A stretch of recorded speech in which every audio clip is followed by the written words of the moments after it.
বন্ধুরা, আমরা ছোটবেলায় রান্নাবাটি খেলতে কতই না ভালোবাসতাম, তাই না?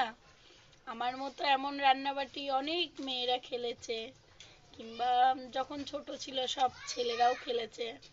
তো এখন আসল রান্নাবাটি খেলছি, এই দেখো, দেখতেই পাচ্ছ। টেনটানান, রান্না করছি, রান্না। আসল রান্নাবাটি খেলছি এখন। তোমরাও নিশ্চয়ই আমার মতো রান্নাবাটি খেলছো বিয়ের পরে।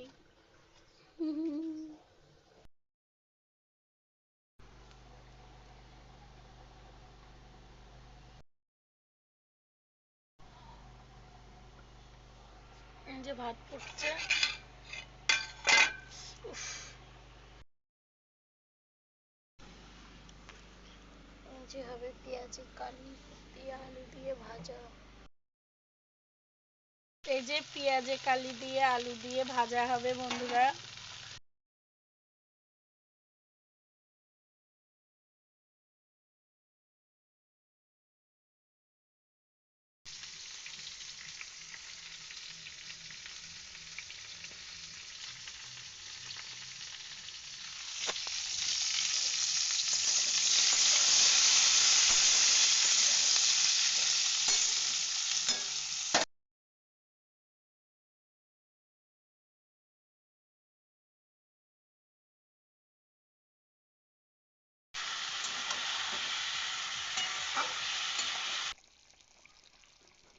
আলু সিদ্ধ হয়ে গিয়েছে।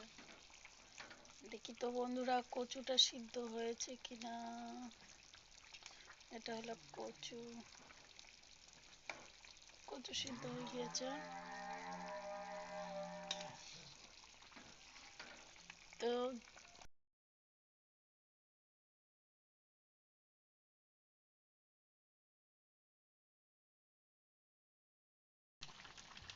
তো এবারটা বন্ধুরা গরম মশলা একটু দিয়ে দেব।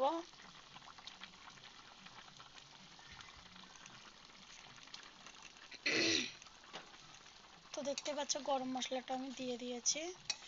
ঝোলটা আর একটু শুকাবে, দিয়ে নামিয়ে ফেলবো।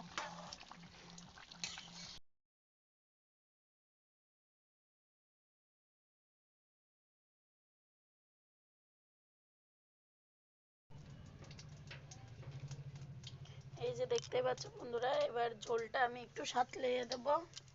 এই যে তার জন্য জিরে আর তেজপাতা ফোড়ন দিয়ে দিয়েছি। তো পুরো ভিডিওটা দেখতে থাকো তোমরা।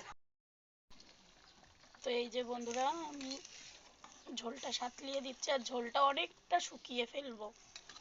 এখানে একটু ঝোলটা বেশি আছে কারণ সাঁতলাবো বলে। তো দেখতে পাচ্ছ আমার পুরো মাছের ঝোলটা পুরো রেডি হয়ে যাবে কিছুক্ষণের মধ্যে। তো পুরো রান্নাটা হোক, তারপরে তোমাদের দেখাচ্ছি।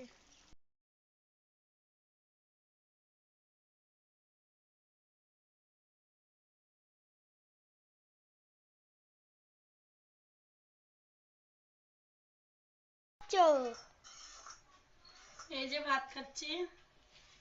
তো তোমরা বন্ধুরা ভাত খাবে, চলে আসো। আমাদেরও এখনো আসেনি, তার জন্য আমি খেতে বসে গেছি। এখন ভাতটা মাখছি পেঁয়াজে কালি দিয়ে, আর পরে খাবো কাতলা মাছ দিয়ে, মান কচু দিয়ে, একটু চিংড়ি মাছ ছিল দিয়ে দিয়েছি, আলু দিয়ে গা মাখা গা মাখা ঝোল।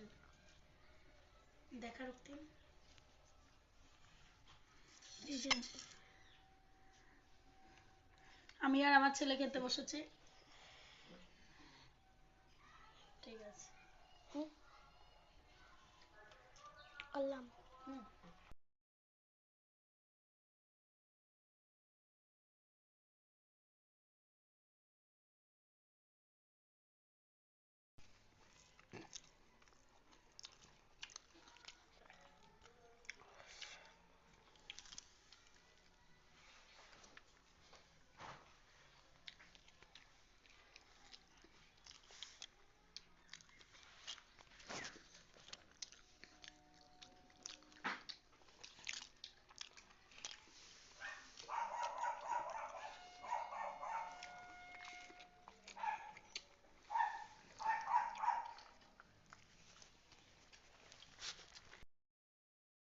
মাছের ঝোলটা কিরকম লাগলো?